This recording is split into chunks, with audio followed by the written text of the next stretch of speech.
అదరగొట్టే కారం రంగు రుచి ఆచి కారం పొడి.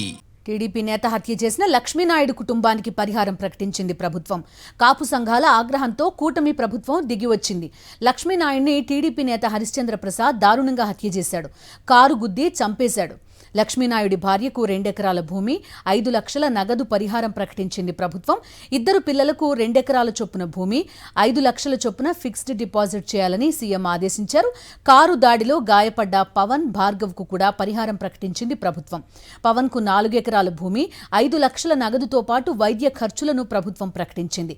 భార్గవ్కు 3 లక్షల నగదు, ఆసుపత్రి ఖర్చులు ప్రభుత్వం ఇవ్వనుంది.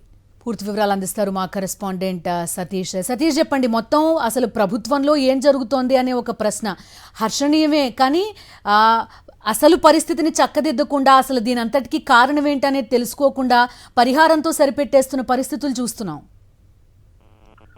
ముందు రాష్ట్ర ప్రభుత్వం ఇటీవల కాలంలో కందుకూరులో అత్యంత సంచలనంగా మారినటువంటి లక్ష్మీనాయుడు హత్య కేసుకి సంబంధించి ఎట్టకేలకు దిగొచ్చింది. కాపు సంఘాలకు సంబంధించినటువంటి నాయకులు, మాజీ మంత్రులు, కాపు సామాజిక వర్గానికి సంబంధించినటువంటి వర్గాలన్నీ కూడా తీవ్ర స్థాయిలో రాష్ట్ర ప్రభుత్వం పైన మండిపడిన తర్వాత తిరుగుబాటు చేస్తామని హెచ్చరిక జారీ చేసిన తర్వాత టీడీపీ నేత చేతిలో హత్య కావించబడినటువంటి లక్ష్మీనాయుడు కుటుంబానికి ఎట్టకేలకు ముఖ్యమంత్రి చంద్రబాబు పరిహారం ప్రకటించారు. కందుకూరు నియోజకవర్గంలో లక్ష్మీనాయుడు, అతని సోదరులు ఇద్దరిని కూడా, ఎవరైతే భార్గవ్, పవన్, ఈ ముగ్గురు ఒక వాహనంలో వెళ్తుండగా కందుకూరు నియోజకవర్గంలో ఎమ్మెల్యేకి అత్యంత సన్నిహితంగా ఉన్న తెలుగుదేశం పార్టీలో అత్యంత క్రియాశీలకంగా ఉండేటువంటి నాయకుడు ఏంటంటే కాకర్ల హరిశ్చంద్ర ప్రసాద్ ఈ హత్య చేశారు. కారుతో గుద్ది ముగ్గురిని కూడా గుద్దించి చనిపోయేంత వరకు కూడా కారు 2-3 సార్లు తొక్కిచ్చేటువంటి ప్రయత్నం చేశారంటే ఎంత క్రూరంగా హత్య చేశాడో మనం ఆలోచించవచ్చు. సో తెలుగుదేశం పార్టీ నాయకుడు కాకర్ల హరిశ్చంద్ర ప్రసాద్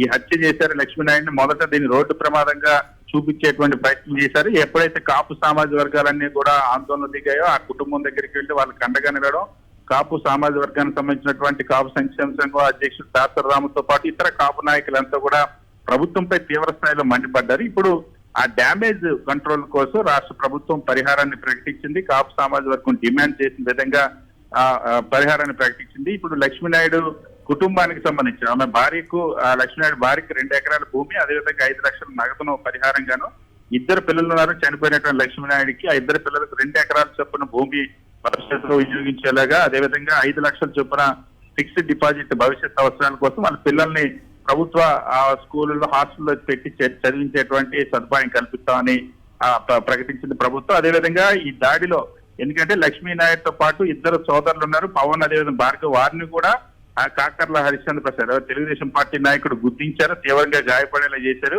సో పవన్ కు తీవ్ర గాయాలయ్యాయి. ఇప్పటికే 4 ఎకరాల భూమి, 5 లక్షల నగదుతో పాటు వైద్య ఖర్చులు భరిస్తామని ప్రభుత్వం ప్రకటించింది. భార్గవ్ కు కూడా 3 లక్షల రూపాయల నగదు, ఆసుపత్రి ఖర్చులు అందిస్తామని ప్రకటించింది. సో ఎట్టకేలకు కాపు సంఘాల ఆందోళనకు, కాపు సామాజిక వర్గానికి సంబంధించిన మాజీ ప్రజాప్రతినిధులంతా కూడా తీవ్ర స్థాయిలో ప్రభుత్వంపై మండిపడడంతో రాష్ట్ర ప్రభుత్వం ఎట్టకేలకు దిగొచ్చి ఈ పరిహారాన్ని ప్రకటించింది.